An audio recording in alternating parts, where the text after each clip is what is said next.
الفاتحة. أعوذ بالله من الشيطان الرجيم. بسم الله الرحمن الرحيم. الحمد لله رب العالمين الرحمن الرحيم مالك يوم الدين إياك نعبد وإياك نستعين اهدنا الصراط المستقيم صراط الذين أنعمت عليهم غير المغضوب عليهم ولا الضالين.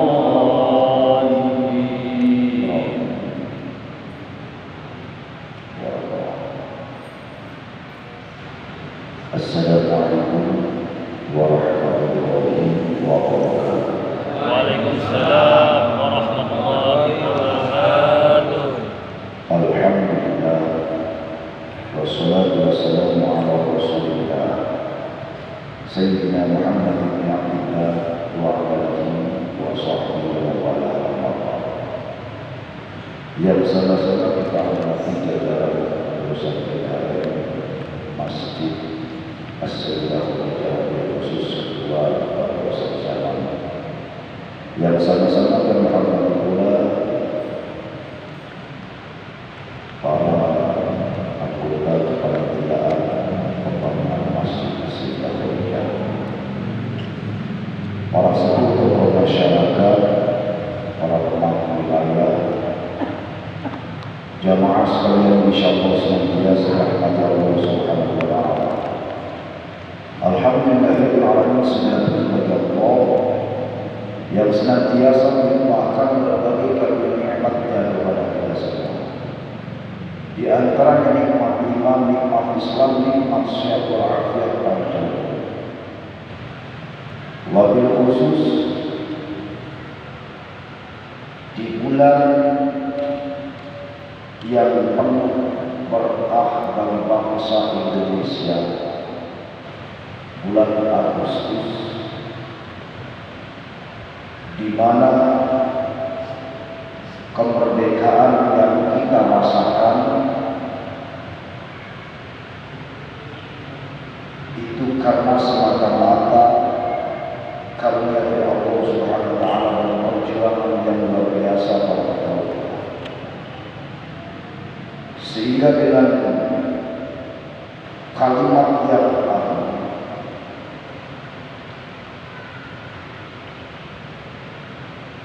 pada kita, Presiden pertama kita Bung Karno menyatakan di dalam Undang-Undang Dasar 45, beliau menyatakan dengan tegas, berkat rahmat Allah yang Maha Kuasa dan dengan didorongkan oleh keinginan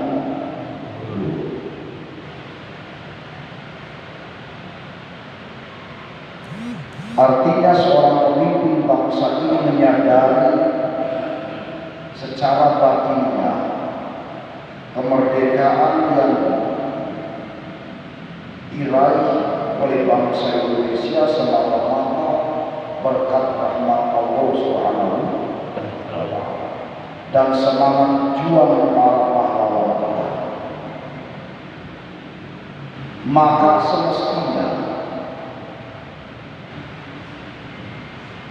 di bulan Agustus ini kita tidak hanya mengisi dengan kebahagiaan semata-mata, mengisinya dengan hura-hura, berbagai lomba dan lain sebagainya. Betul, sebagai bentuk rasa senangnya atas nama kemerdekaan. Namun jauh daripada itu, perlu kiranya kita menunjukkan rasa syukur kepada Allah Subhanahu wa taala. Perlu kiranya kita menunjukkan rasa terima kasih para pendahulu kita.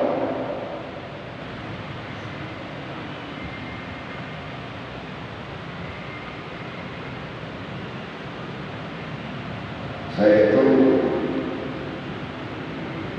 jadi di beberapa grup WA, grup Facebook di wilayah-wilayah di Jawa khususnya, termasuk kampung saya. Setiap tahun itu sama menunjukkan rasa bangga berbagai lomba-lomba. Tapi betapa terharunya setiap kali malam Agustus itu diadakan istimewa kedua. Setidaknya kita tidak lupa bagaimana kemerdekaan ini kita menjadi tenang. Kita tidak bisa membayangkan bagaimana dalam suasana perang orang boro-boro kerja ibadah kita takut. Allah baru cuma sholat Allah suara bertenang, ya, suara ibadah baru mau ibadah, boro kerja tenang, boro pabrik sawah ladang di berangkat sudah datang. Maka kita bayangkan dengan sedemikian rupa yang sampailah kepada kita tinggal menikmati kemerdekaan. Perlu renungan khusus, syukur kepada Allah atas karunia kemerdekaan ini, kerja tenang, ibadah tenang. Dan istighosa ini tentu sifatnya di samping sebagai bentuk syukur kepada Allah yang Maha Kuasa, juga sebagai bentuk rasa terima kasih kepada para pahlawan yang di sana diisi dengan zikir tahmid, kirim al-fatihah, mendoakan para pahlawan yang telah bergugur. Kita merasa mencintai, meskipun tidak merasakan, kita bicara betapa berharganya kemerdekaan. Kita cuma bersyukur kepada Allah, tunjukkan itu, dan tunjukkan pula rasa terima kasih kepada para pendahulu dengan bermunajat kepada Allah, dengan memohonkan doa-doa agar para pahlawan yang telah gugur diterima Allah Subhanahu wa taala dengan sebaik-baik tempat. Itu saja.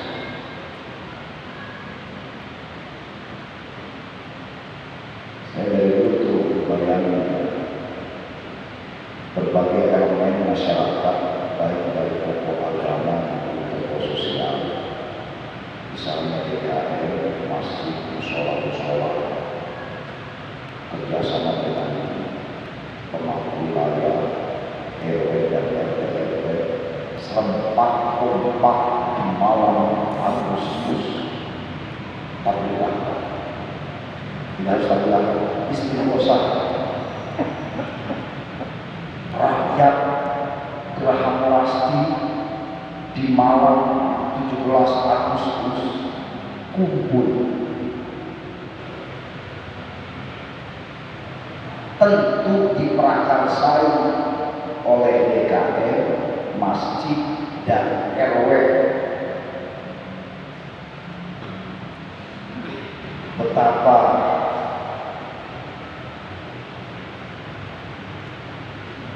luar biasa. Di samping juga sebagai ajang islah antara pemimpin, baik kepentingan agama maupun kepentingan sosial. Semua warga Geraha Melasti di malam 17 Agustus hari DKM masjid, DKM musola, RW dan RT, ilok barang 200-300 orang maka kumpul. Ada berapa kakak dan masjid? Hampir 1000. Satu kakaknya aja antara 3-5 orang. Berarti kalau ngomongin jiwa bisa 3.000-an. Ya, nggak usah 1.000 kita, 300 orang hadir. Hadirin yang dimuliakan Allah Subhanahu wa taala. Itu sekelumit harapan, cita-cita, dan Allah terlaksana. Sebelum tahun dimulai, mari kita bacakan surat Al-Fatihah, tawasul kepada kami, kepada para awliya. Kita berikan Al-Fatihah kepada para pahlawan. A'udzu billahi minasyaitonir rajim. Bismillahirrahmanirrahim. Ila hadratin Nabi Mustafa Rasulullah sallallahu alaihi wasallam wa ala alihi wa ashabihi ajma'in. Syurul Fatihah. A'udzu billahi minasyaitonir rajim. Bismillahirrahmanirrahim. Alhamdulillahi rabbil alamin arrahmanir rahim maliki yaumiddin. Iyyaka na'budu wa iyyaka nasta'in. Ihdinas siratal mustaqim. Siratal ladzina an'amta 'alaihim ghairil maghdubi 'alaihim waladdallin. ثم لرحم ساداتنا ومولانا ومولانا سيدنا الشيخ القدير خصوصا للرحيم الولي والكرم والمعصوم بن شام بن معاذ السلام شهد الفاتحه. أعوذ بالله من الشيطان الرجيم. بسم الله الرحمن الرحيم. الحمد لله رب العالمين الرحمن الرحيم مالك يوم الدين. إياك نعبد وإياك نستعين. اهدنا الصراط المستقيم صراط الذين أنعمت عليهم غير المغضوب عليهم ولا الضالين.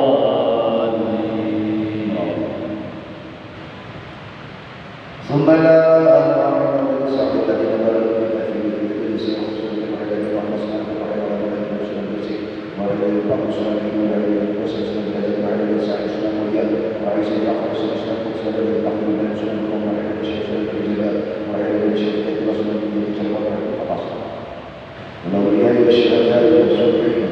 شهد الفاتحة. أعوذ بالله من الشيطان الرجيم. بسم الله الرحمن الرحيم. الحمد لله رب العالمين الرحمن الرحيم مالك يوم الدين. إياك نعبد وإياك نستعين. اهدنا الصراط المستقيم صراط الذين أنعمت عليهم غير المغضوب عليهم ولا الضالين. ثم إلى الرحيل أتانا وهذه أزدادنا جدادنا فسوف سبنا وعلم الشهداء كيف يشهد الرسول كيف يشهد الرسول كيف يشهد الرسول كيف يشهد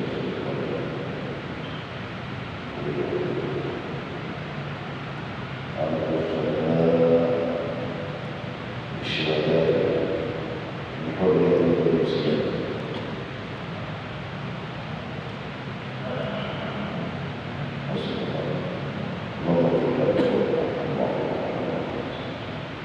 شهد الفاتحة. أعوذ بالله من الشيطان الرجيم. بسم الله الرحمن الرحيم. الحمد لله رب العالمين الرحمن الرحيم مالك يوم الدين. إياك نعبد وإياك نستعين. اهدنا الصراط المستقيم صراط الذين أنعمت عليهم غير المغضوب عليهم ولا الضالين.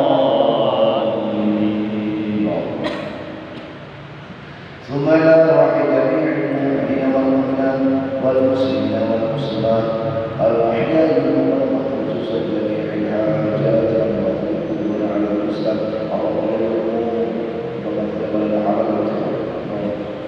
اللهم اجعلنا ولدنا الإسلام ولدنا الكلمة ربنا تقوى ببركة الشفاعة شهد الفاتحة. أعوذ بالله من الشيطان الرجيم. بسم الله الرحمن الرحيم. الحمد لله رب العالمين الرحمن الرحيم مالك يوم الدين. إياك نعبد وإياك نستعين. اهدنا الصراط المستقيم صراط الذين أنعمت عليهم غير المغضوب عليهم ولا الضالين.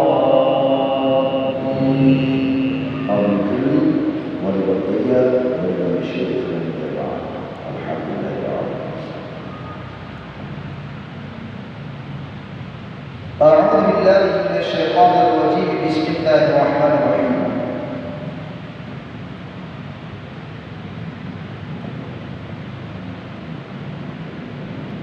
Wa yustahabbu al-insatu fi halil khutbati.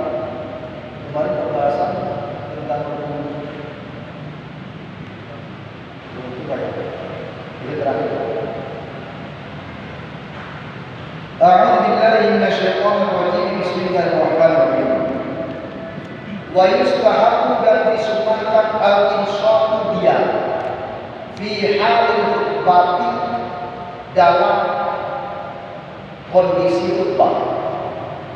Hal yahrumul kalam, hal yahrum apakah haram al-kalam berbicara waktu khutbati saat khutbah.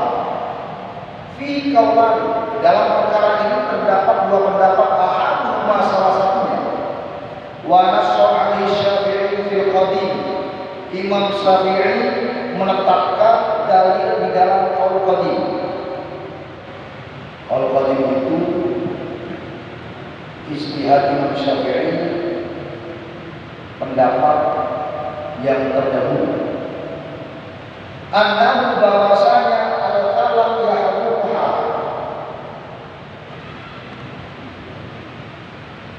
liqaulihi ta'ala, karena berdasarkan firman Allah Ta'ala, a'udzu billahi minasyaitonir rajim, wa idza quri'al qur'an fastami'u lahu wa ansitu. Wa idza quri'a, dan ketika dibacakan Al-Qur'an fastami'u, maka hendaklah dengarkan. Fastami'u lahu, maka hendaklah dengarkan Al-Qur'an yang dibacakan. Wa ansitu, dan diamlah. Qala aktsarul mufassirin, mayoritas ahli tafsir berpendapat nuzilah, ayat ini diturunkan fil khutbati dalam perkara khutbah. Wa sunniyah, dinamakan al-khutbah Qur'anan, dinamakan Qur'an listimaliha, karena dalam khutbah mengandung bacaan Al-Quran sebagai sebuah bacaan. Listimaliha Al-Quran alladhi yatala fiha, yang di dalam khutbah dibacakan Al-Quran.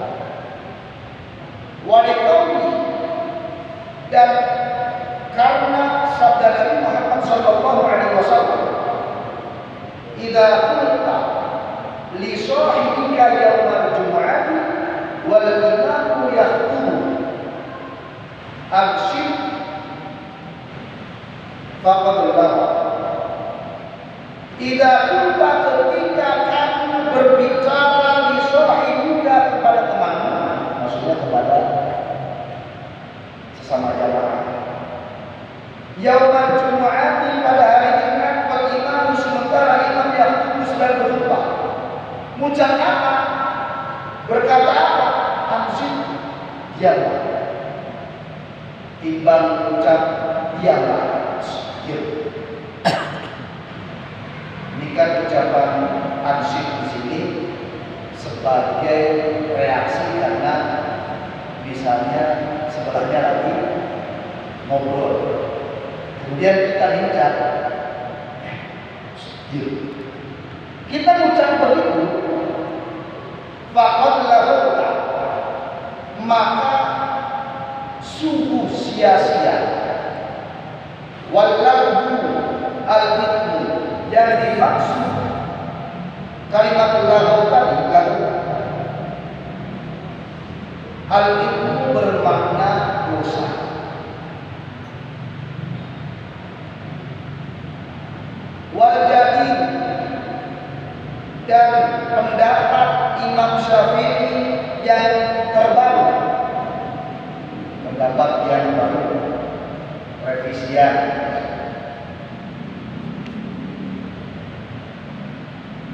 Anna kalama, bahwa berbicara, laisa biharamin, tidaklah berhukum dengan haram. Wal insatu, dan diam, sunnatun, hukumnya sunnah. Lima, karena hadis rawahu yang meriwayatkannya Asy-Syaikhan Imam Bukhari dan Imam Muslim. Di sini dikatakan anna Nabiyya sallallahu alaihi wasallam dakhala alaihi rajulun wa huwa yaqulu yaumal jumu'ah. Sesungguhnya kanjeng Nabi Muhammad sallallahu alaihi wasallam dakhala alaihi, masuklah ke masjid rajulun, seseorang, wa huwa yaqulu, sementara Nabi sedang berkhutbah yaumal jumu'ah, pada hari Jumat. Faqala, maka orang tadi berkata, orang yang baru masuk masjid, mata saat, kapan hari kiamat? Ini ujung-ujung orang baru masuk masjid sementara Nabi sedang khutbah. Nah, ini orang ucap masuk Nabi sedang khutbah, dia ucapnya ngomong bahasa kita. Ini dalam riwayat sebagai awam, sebagai orang musuh itu ya. Orang dalam yang dapat terkenal. Mata saat, ya Rasul, kapan hari kiamat?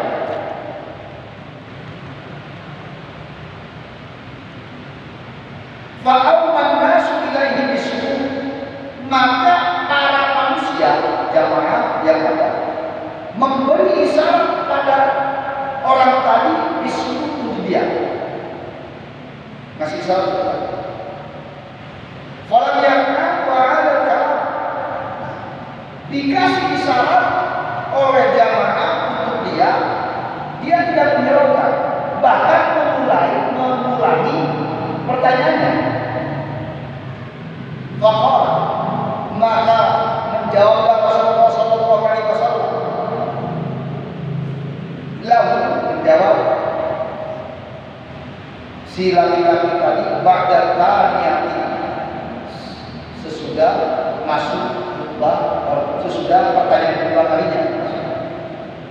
Jadi Nabi menjawab ketika orang tadi masih memaksakan bertanya kedua kalinya.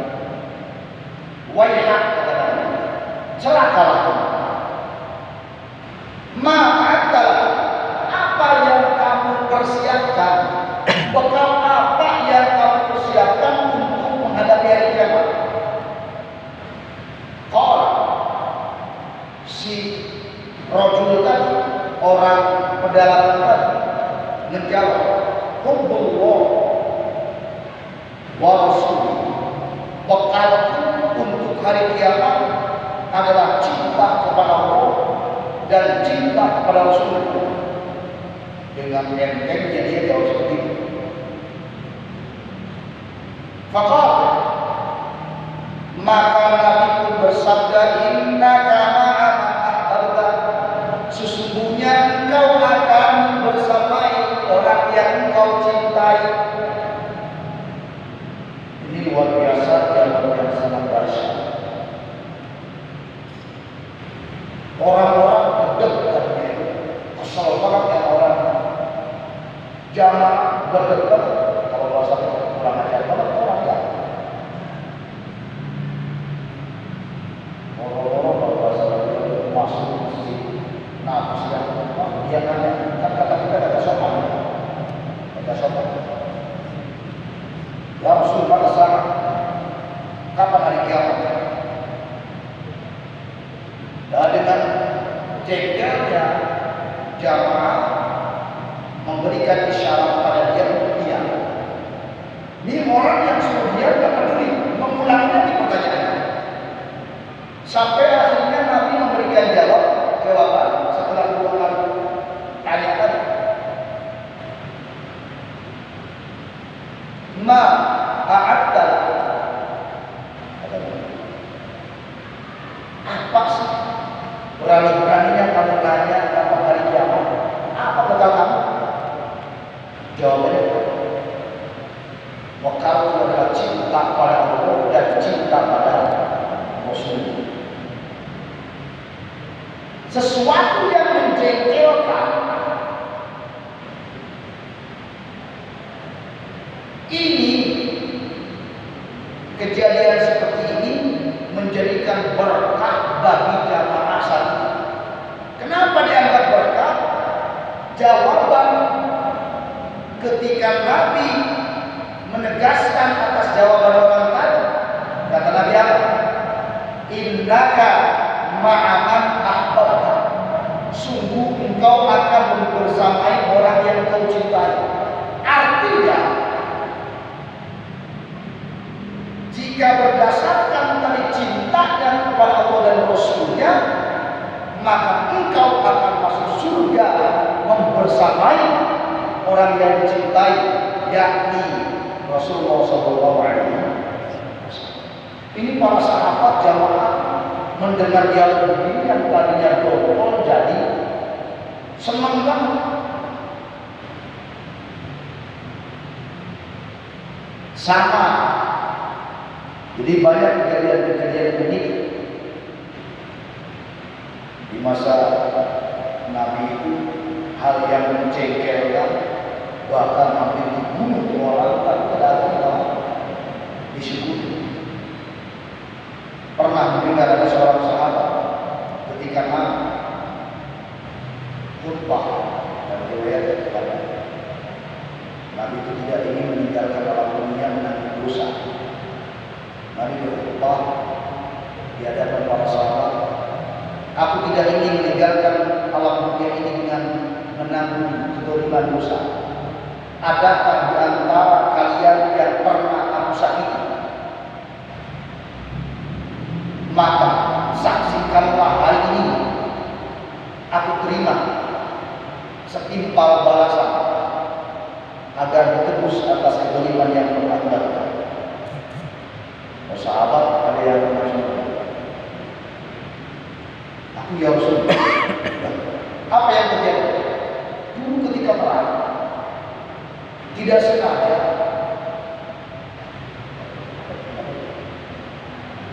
percuma bahasa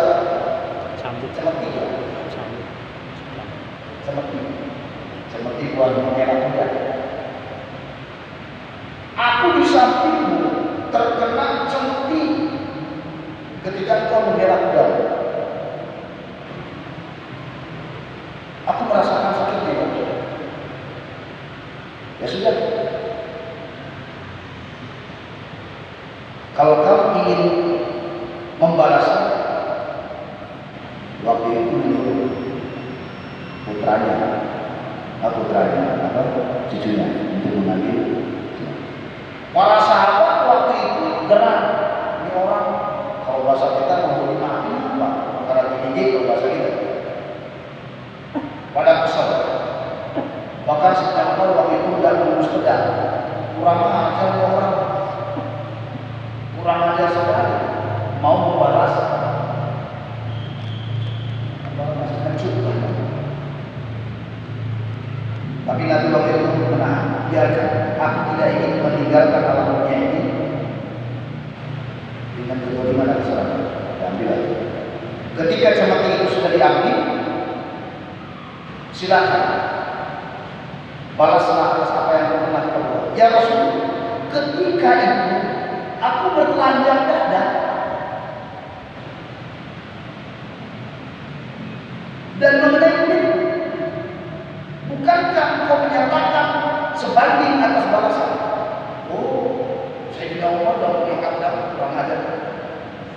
Bapak pada marah. Nabi, tenanglah kalian.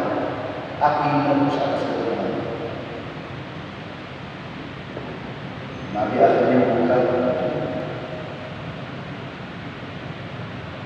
Ketika sudah buka baju, sahabat tadi, ya Rasul, mustahil aku naik ke mimbar, turunlah engkau. Pokoknya keselin banget. Akhirnya Nabi, apa yang terjadi? Sahabat tadi berteriak dengan istri, ya Rasulullah, langsung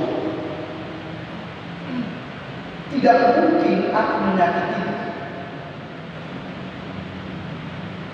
Tidak mungkin aku menyakiti. Langsung dipeluk Nabi sambil menangis haru si sahabat. Maafkan aku ya Rasulullah, maafkan aku. Tidak ada yang salah. Wahai para sahabat, saksikanlah, haram bagi neraka menjilat kulit orang yang pernah bersentuhan atas nama cinta dengan para sahabat. Mirip, ya Rasul, izinkan kami juga memeluk. Akhirnya gantian benar. Ya Allah, ini kan luar biasa ya. Riwayat-riwayat ini luar biasa. Betapa dahsyatnya Allah takdirkan kejadian-kejadian ajaib yang muaranya adalah cinta. Hadirin yang dimuliakan Allah Subhanahu wa taala. Lalu pertanyaannya, kok Imam Syafi'i mempunyai pendapat dua, qadim dan jadi? Ya. Begini, di antara asbab proses ijma' atau istihadnya para ulama Imam Madzhabi, pada saat keilmuan, disiplin ilmu tidak seperti sekarang lengkap. Kalau kita enak, Bukhari Muslim udah lengkap. Ya, tinggal baca. Zaman dulu tidak. Semua produk hukum itu benar-benar mencari.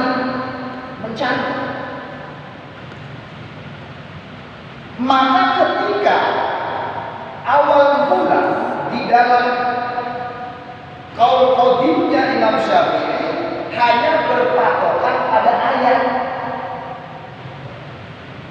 wa idza quri'al Qur'an fastami'u lahu wa ansitu.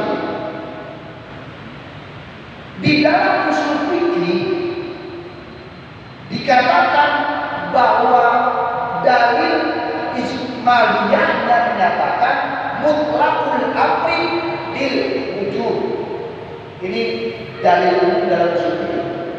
Mutlaknya perintah di dalam Al-Quran itu umumnya mengarah kepada kewajiban. Umumnya, sebagaimana wa mutlaqun nahyi ditahrim. Ini konsep dalam usul fikih.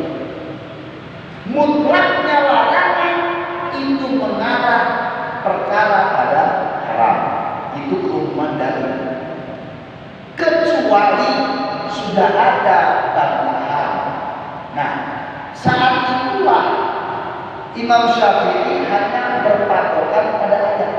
Belum penggalian hukum, belum menemukan riwayat hadis yang tadi dibacakan yang menjadi ketetapan kaul jadi. Kenapa? Ayatnya jelas. Wa idza quri'al Qur'an fastami'u. Ini fil amr. Fastami'u lahu wa ansitu. Diam dan dengarkan. Itu kalimat perintah. Jadi di dalam Al-Quran apapun mutlakul amri lil wujub. Mutlaknya perintah dalam Al-Quran itu mengarah kepada hukum wajib, kecuali ada riwayat yang menerangkan pembolehannya. Nah, inilah riwayat pembolehannya tentang kaul jadi. Oh, ternyata kalau di sini dikatakan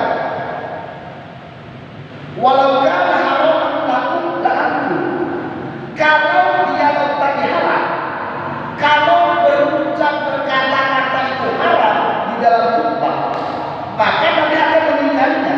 Nah, maka Nabi akan mengueki orang tersebut. Kalau haram mutlak, Nabi tidak akan menghiraukan sampai selesai khutbah. Nyatanya Nabi merespon jawaban. Inilah riwayat kemudian hari Imam Syafi'i menemukan.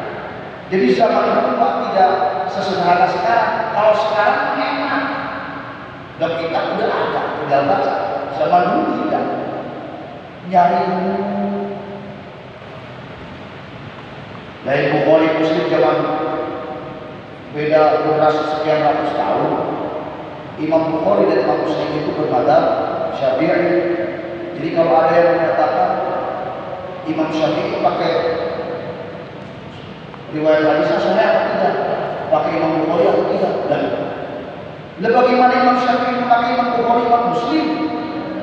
Imam Bukhari